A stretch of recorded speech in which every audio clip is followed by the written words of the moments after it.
Welcome to the Hard Pyre. We are at the midpoint of the first season, so the podcast will take a little break after this episode. This is episode 10, A Way In. Rena grabbed Rodrick's upper arm and led him back to the stairs, away from the alcove with the guards until she felt confident enough that no one would be able to hear them talk. I doubt that we could fight our way past the guards. Do you think there's another entrance? It's highly unlikely that they have a secondary entrance for these rooms. And even if there was one, they certainly wouldn't let it be unguarded. There are no windows, as we've already seen. Well, also because we are underground. What they might have if the building is structured in the same manner as the archives in Maghammer and other archives and libraries I've been to is ventilation shafts. Ventilation shafts? They are a kind of small tunnel between rooms and the outside that lets air circulate between them and helps regulate the temperature and humidity in a building. Okay, so are they big enough for a person to crawl through? Well, for someone of your stature, probably, but not for me. Even if I would fit, I'm much too old for that kind of adventure. Alright, so that's not an option either then. We could maybe try to get a clerk to give us one of those special decrees. Or pretend we lost ours. But they would probably just tell us to come back tomorrow with a new one. We could steal someone else's. We could try, I suppose? Rena frowned down at the ground, crossing her arms tightly in front of her. They had lied and snuck around and gotten false documents to get to this point. But stealing? Taking something from a random innocent person that they owned and might need? That felt completely different to her. And don't know if I'm entirely comfortable stealing someone else's decree. I think it is the safest option we have. You're right that we won't be able to battle the guards. And I don't see how we could distract all of them at once. So sneaking past them isn't an option. Our only options are convincing one of the clerks to accompany us without a decree, or stealing a decree. And out of those two options, the fastest and surest option is stealing. But what if they still need it? Don't worry about that. They can just get a new decree from wherever they got the first one from. You don't get those types of decrees without a good reason or good connections. So it would be easy for them to get a new one reissued. You would be astonished how often scholars lose important documents, or they don't remember where they put them. Even I have managed to lose the occasional essential file here and there. It never turns out to be as much of a calamity as you think it will be. Still, you never know. Yeah, right. Of course. Stealing is certainly not an honorable response, and I don't fault you for being opposed to it. I certainly have my qualms about it too. But I think it is imperative for us to access these communications, as I believe we could uncover some immensely important information about secrets the Royal Council and other noble families are trying to hide from us. I know. So I have a proposition for you. The scholar that just passed us was obviously done with her research, and she didn't seem in any hurry. So even if she were to still need her decree at a later date, she certainly has enough time to get herself a new one.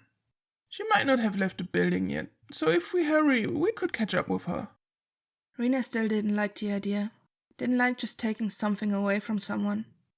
But she supposed that if that woman had just been inside the room with the records, then she probably had gotten the information she needed. So it did seem quite likely that she didn't need her decree anymore.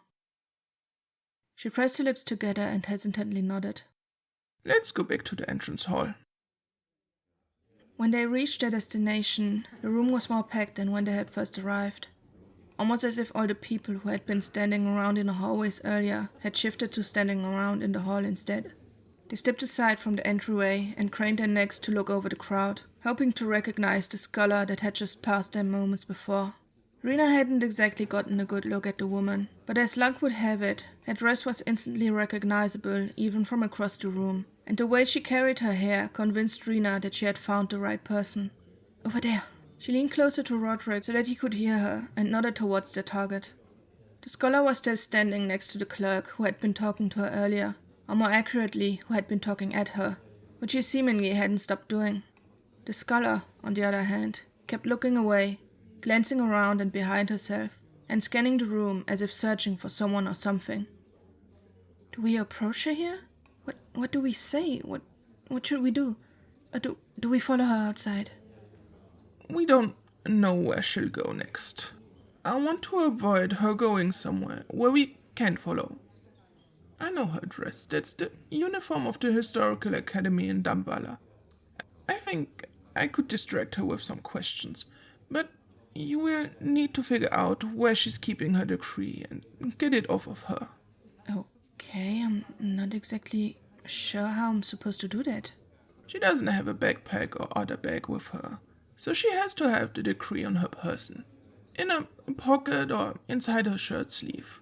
You will have to circle around her and find out where it is. I don't know if I can do that. I've never pickpocketed something. She will definitely notice something is up. I don't even know how deep her pockets go. And if she's got it in her shirt sleeve, how am I supposed to get it out of there? I certainly can't just walk up to her and sneak my hand in there. She would notice instantly. You're right. I suppose if I can get her to show me her decree, you could try bumping into her and exchanging it for another document. Wait, here, I'll give you one of our decrees. He rummaged around in the inside pocket of his coat until he pulled out a folded piece of paper and handed it to her. Try to fold it in the way she has, so she won't notice it isn't the same. She took it with both hands, staring down at it with wide eyes. It's going to be all right. Rodrick put a hand on her upper arm, slowly rubbing it up and down to comfort her, smiling at her softly. If it doesn't work out, we'll figure out another way. It's going to be all right. We need the information in those secret documents, so we need this decree. We can manage it. Roderick's smile grew wider as he nodded at her, once, to confirm her faint confidence. We can manage it. Okay. Okay. Before leaving, Roderick patted her lightly on the shoulders and then turned around. He clasped his hands behind his back and leisurely strolled through the crowd, looking around as if he was admiring the architecture. Rena took in a big breath and then slid the decree into the front pocket of her dress before wiping the sweat off of her palms. She looked back up, determined to keep track of where Roderick was going, and took a few careful steps forward. She slid from behind one group of people to the next, her eyes constantly darting between the floor, the people around her, and Roderick's back. He had slowly approached the other side of the room, but had somehow decided to walk past their target and go chat with one of the clerks behind the desks. Rena wished he had told her what his plan was, but she wasn't even exactly sure he had a plan, at least not a carefully constructed one. She hid behind a group of older women, all wearing almost the same kind of clothing, as if it were a uniform they were allowed to personalize. The scholar and her companion stood only a few meters away from her. Rena tried to figure out where she could be hiding the decree, but every time the scholar turned her head to look around, Rena instantly looked down to the ground, too afraid that their eyes might meet. Roderick still wasn't moving from his position, seemingly in deep conversation with the clerk. Rena's stomach tightened at the thought that their target might turn around and leave before Roderick decided to start his approach. She slowly became aware that just standing around behind a group of people and nervously looking up and down at someone only a few meters away looked extremely suspicious, evident by two of the older women glancing back at her and frowning, still too polite to say anything to her. She needed a new approach, an approach that didn't consist of standing around in the middle of the room and looking like she was planning to rob someone. If only she knew what Roderick's plan was, where he would approach the scholar from, where Rena had to stand to get the best view of her robe without being seen by anyone. Considering where Roderick stood, however, he would in all likelihood approach the scholar from behind, meaning that if Rena wanted to be in position behind her later, she would have to pass in front of her now. She took a few steps back and snuck past the group of women she was standing behind so she could put a greater distance between her and the scholar. She would have to approach the desk from behind other visitors and hope that wasn't the moment Roderick decided to walk towards their target. She approached the desk at the spot between two clerks, hoping neither of them would notice her, and turned her back to them. looking over the crowd as if she was simply searching for someone. Her eyes lingered a second longer on Rodrick and the scholar before wandering over the rest of the room. When she was sure no one was looking in her direction, she slowly slid closer to her target. The scholar seemed to be looking away more and more frequently, barely regarding the man in front of her who was apparently still complaining about something or other. If Rodrick didn't approach the woman soon, they clearly ran the risk of her leaving out of boredom or annoyance. But maybe that was his plan after all, to intercept her when she was about to flee her predicament. But how could he know that she would stop to talk to him then? That she wasn't so annoyed by the clerk that she didn't want to be roped into yet another conversation? Rena hated this waiting game, the uncertainty of not knowing how she was supposed to act when an error on her part could mean the plan failed, or worse. What would happen if the scholar noticed she was trying to steal her decree? Would she signal it to the guards? Would they be thrown out? Or arrested? She didn't even really know what happened to thieves in cities like this. In her village, they tended to deal with thieves simply by kicking them out, or by giving them a stern lecture if they were younglings. But she knew city folks were more serious about these things, that if the crime was severe enough, bad things could happen to the perpetrators. Her fingers started to feel cold, and she wanted to rub them together to warm them back up, but she didn't know if that would look suspicious, if people could see the nervousness and fear on her if she moved too much. She tried to ground herself, to think about something else, about what her actual objective was at that moment, figuring out where the scholar kept her decree. She let her eyes slowly creep over the floor until they landed on the woman's shoes, as if she would be able to feel Rena's eyes on her if they moved too quickly. Her gaze wandered up the woman's body, from the worn black boots to the hem of her dark blue robe, drifting along the golden inscription of phrases in a language she did not speak, until her midsection, where the inscription had faded into the midnight blue of the fabric. Rena kept her eyes unfocused, as if she was simply zoning out instead of investigating the scholar, trying to figure things out from the corners of her vision. She noticed that the robe did have deep pockets at hip height, and by the way the fabric bulged, it looked like something was inside both pockets. She also noticed that although the sleeves of the robe were wide and billowy, that there was a tight band around the wrist to keep them in place, so it was rather unlikely that the scholar kept the decree there. Rena kept looking around bit by bit until she noticed her eyes stinging too much, and she had to shut them tightly and blink the pain away. Finally, in the corner of her eye, she caught Rodrick move away from the desk, turn around, and walk towards their target. She tried to stay calm, to not look up at him in excitement. Her whole body was tense as she forced her gaze to look over at the entrance door to her left, keeping track of Roderick's movement in her peripheral vision. He looked down at a piece of paper in his hands, slowly drifting away from the desk and towards the scholar until he almost ran into her. His head whipped up as if he was shocked to see anyone in front of him, but immediately his face lit up, hurrying to fold his document and sliding it into his jacket before shaking the woman's hand enthusiastically with both of his.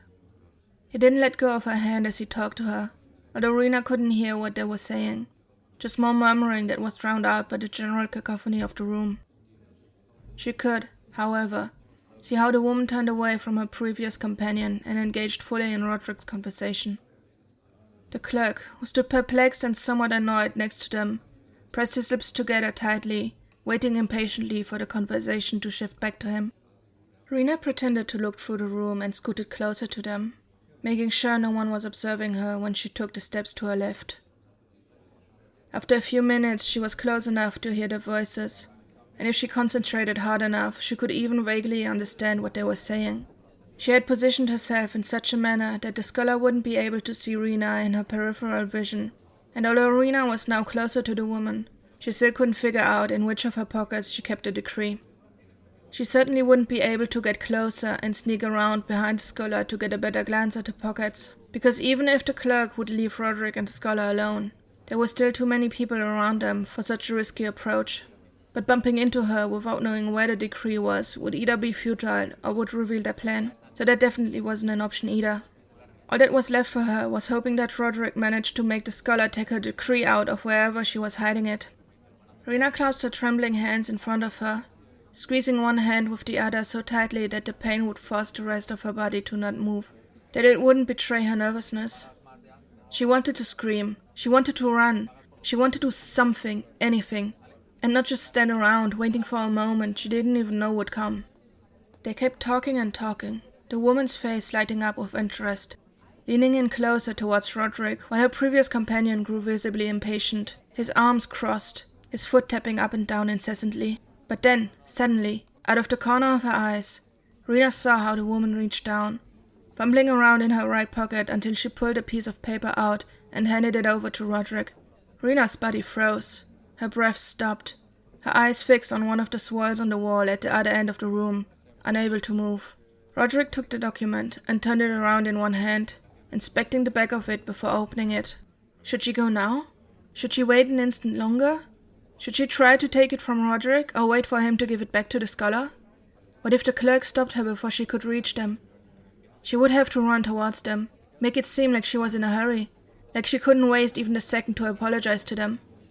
She suddenly remembered that she had to match the folding pattern of their own decree to the scholar's decree first, but she couldn't just take it out here in the open or they would notice. She turned around, her hands trembling, her fingers ice cold. She pulled the decree out of her pocket, almost dropping it. It was folded in 4, once horizontally and once vertically, but the scholar's decree looked to have been folded in 3, with 3 equally long horizontal parts. She tried to smooth out the old folds on the desk with her palm, but it was impossible to make them disappear. She refolded the document carefully, slowly, so she wouldn't have to redo it and add even more creases to the paper. She laid it down on the counter, stretching out her fingers and closing them up a few times to get the heat and blood back into them. She looked up, suddenly aware that what she was doing must look extremely suspicious. She didn't dare turn her head too much, didn't dare scan all the people around her, but from what she could tell, no one was observing her. She took a few deep breaths, picked the decree up in both hands, and slowly turned around. Rodrick was still reading the document the scholar had handed to him, nodding slightly with the tip of his tongue sticking out between his lips. The woman was leaning in close to him, pointing at the document and explaining something to Rodrick. Rena stared at the wall behind them, her whole body tense, waiting desperately for the right moment. She didn't know if the clerk was still observing the other two, couldn't tell if he was observing her, if he had noticed her odd behavior. She hoped not. She hoped no one was paying attention to her, but it started to feel like everyone in the room was looking at her, was acutely aware of her. The scholar leaned back, interlocking her hands in front of her again. Rodrick nodded more enthusiastically and looked up at her with a wide smile, folding the decree back together. This was the moment. Without thinking, Rena rushed forward, her eyes still focused on the back of the room, straight towards the empty space between Rodrick and the scholar. She didn't plan her movement, didn't plan how she would exchange the 2 documents. She simply dashed towards Rodrick and ran into him.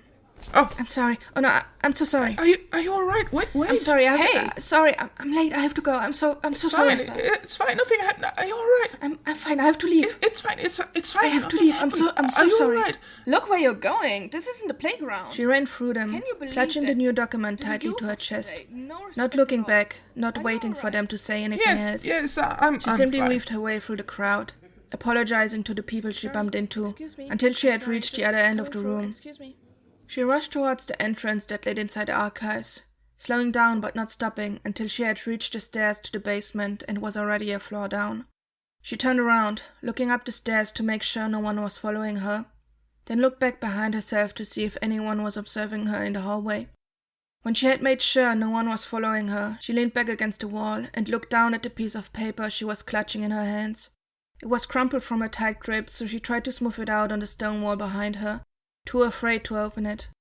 It didn't seem to have the crease mark from the other folding pattern, meaning that they had successfully managed to exchange documents.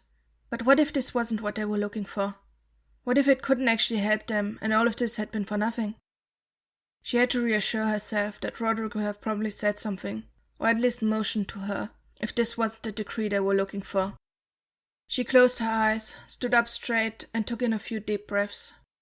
As she opened her eyes again, she delicately unfolded the document, as if it would crumble in her hands if she wasn't careful enough. She had to scoot closer to one of the lamps to be able to read the document. But there it was, the access to what they were looking for, issued by the magistrate at the Military Academy near Loman.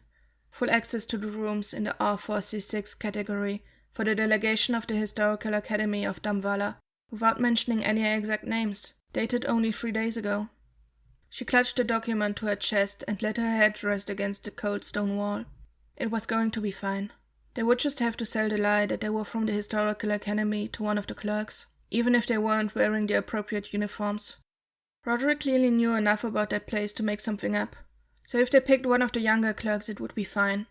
They just had to be quick about it, before the scholar realized that the decrees had been switched. Hopefully this was their last stop in the archives, that they would actually find out the truth in that room and wouldn't be sent to yet another location. From far away she could hear footsteps coming closer. One pair, unhurried, heading down the stairs. Her body tensed as she leaned back, eyes fixed on the bottom of the stairs, waiting for whoever was coming down to emerge. She tried to evaluate whether she had to run away or not. She didn't know where she should run away to, where she could hide. But if whoever was approaching was the scholar or a guard, she didn't have the luxury of just staying there. The footsteps came closer, but they were slow, sluggish, not like a person who was looking for someone. She stepped away from the wall, sliding the decree into the front pocket of her dress without taking her eyes from the stairs.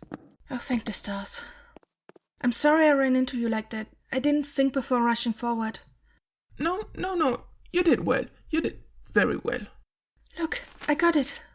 Good, very good. We shouldn't dawdle here too long. I managed to distract her long enough that she just put the decree into her pocket without looking at it, but I can guarantee that she won't look at it soon. I don't know how long we'll have.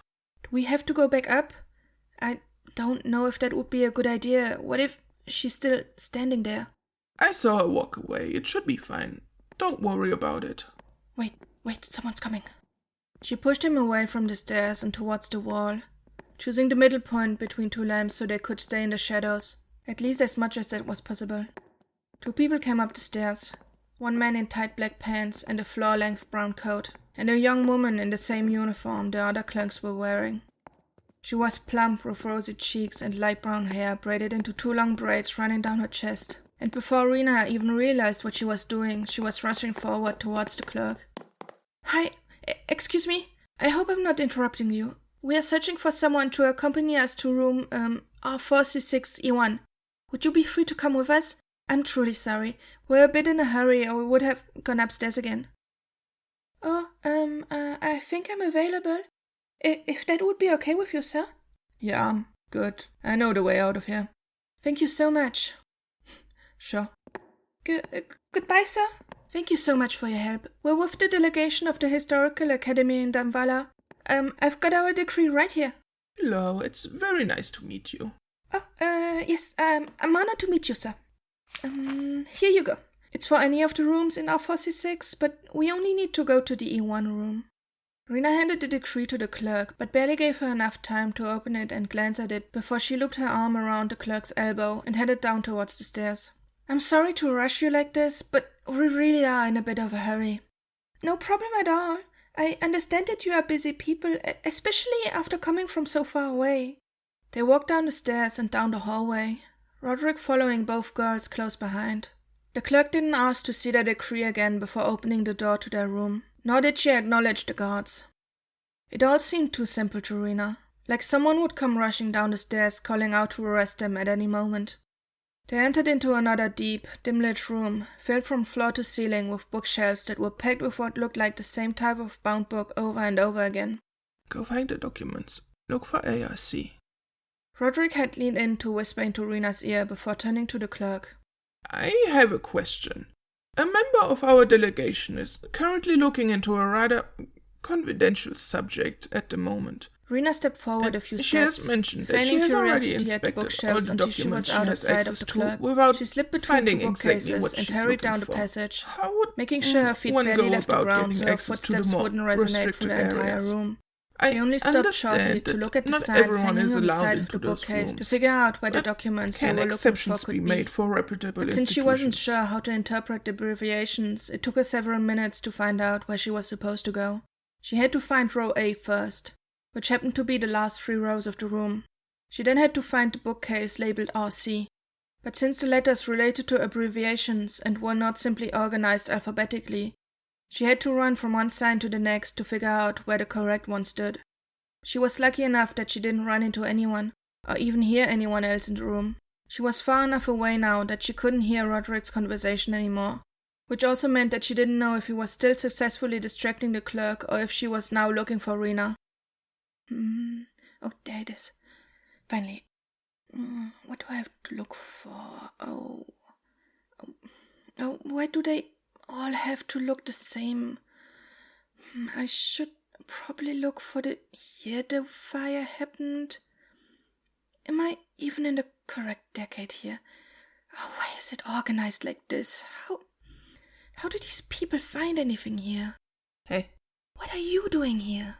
She had reached the end of the bookshelf when Logan had slid out of the shadows between rows and was now standing next to her. How did you even get here?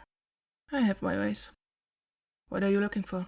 Well, I need to find the books with the year of the fire on them. Anything more recent than that. Okay. So, 2-3 years ago? Yeah, we can find that. Over here. He ripped 3 books out of the bookshelf near the end of the row and spread them out on the ground, kneeling down in front of them. What are we looking for? I don't know. Any mentions of the fire, I guess, or any mentions of the town name, or even just orders to change the road signs? Anything like that, I suppose. I'm honestly not sure myself. We just found a mention of this place in another report that had been cut up to hide information, so I don't even know what we're looking for. Yeah, I had that too. It was like going down a spiral of clues. Not sure I got anything useful out of it either. Wait, here. I think this is what you're looking for. Yeah. That looks relevant. Can I see it?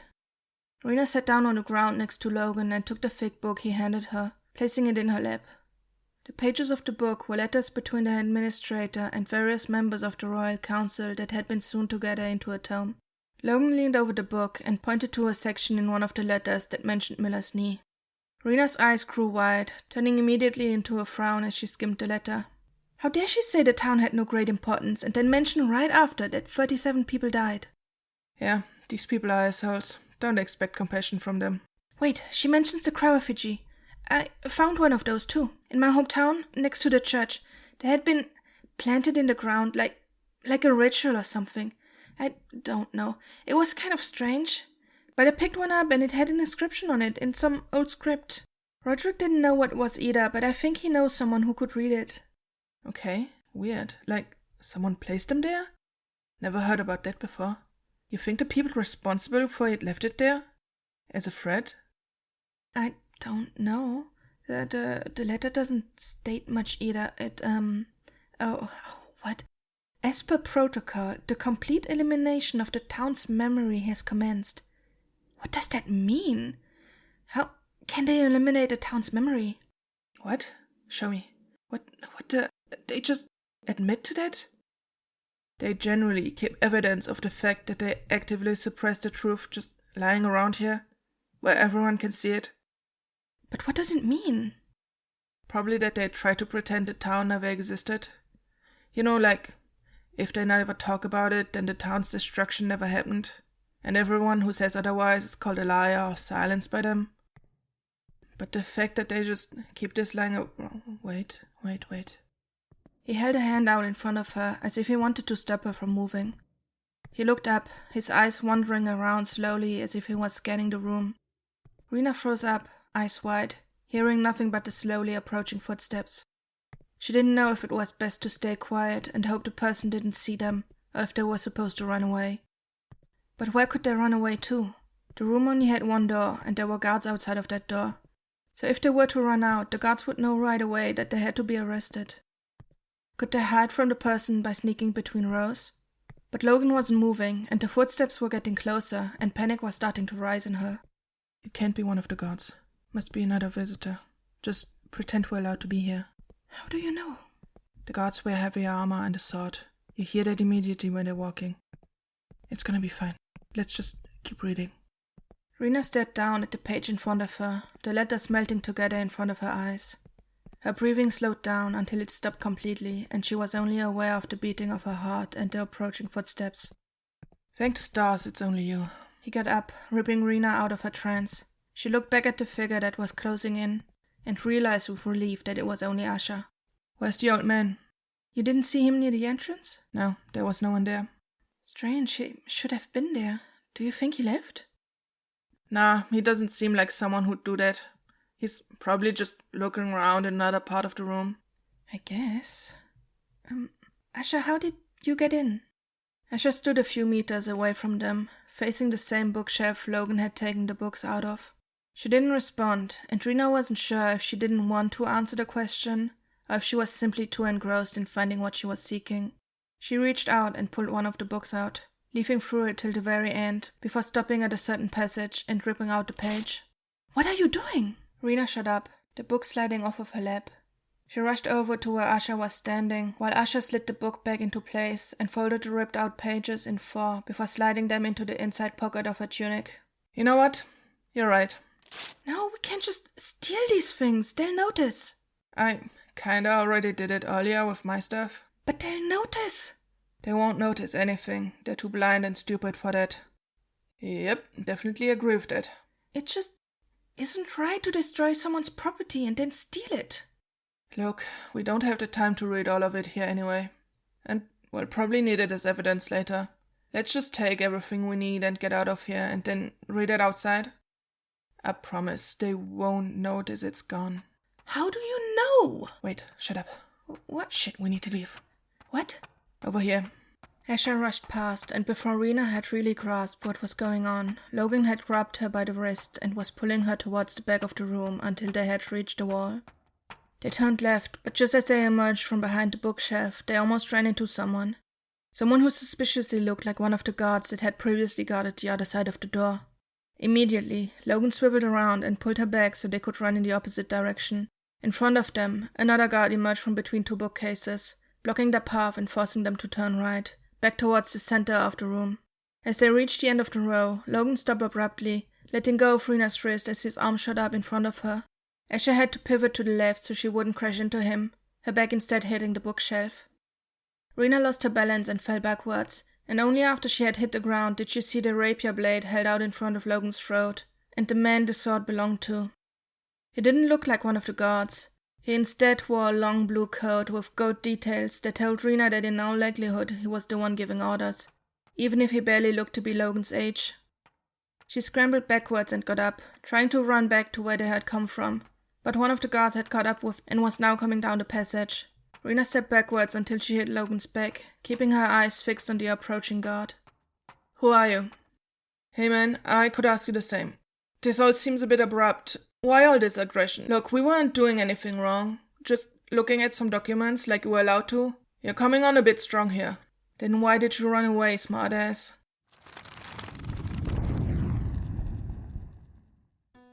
Hello there. Are your wandering ears by any chance looking for a podcast to settle on? Consider taking up a house on Little Street. The place is plagued with change and secrets, and house sales are frequent. Very few of them are haunted. Promise. You can enjoy any number of the homes on Little Street for the torture's cost of free by following Neighbourly wherever you get your podcasts. That's Neighbourly, spelled with a U, wherever you get podcasts. And don't worry too much about your neighbours. I'm sure they're all perfectly normal. 3 paths lay in front of us on which the story could continue. On the first path, the group runs from the guards and escapes using the ventilation shafts. On the second path, they fight their way out of the situation. On the third path, they try to argue with the guards and invoke the decree. As this is the mid-season finale, you'll have 2 weeks to cast your vote. Head over to the show's Twitter page or to thehardpire.com until Monday the 30th of May to cast your vote. The show is taking a break and will be back on the 11th of July, but no worries, bonus clips will be released during the break, so stay tuned for those. If you like this podcast, consider leaving a review or supporting it on Ko-fi or Patreon. One of the tiers on Patreon lets you vote for the alternative timeline, in which you can make Rena take a different path. Additionally, you can find transcripts for each episode, character art, and character descriptions on thehardpire.com. The intro music is Lonely Dusty Trail by John Prestone. The Hardpire is written and produced by me, Audrey Martin. Thank you for listening.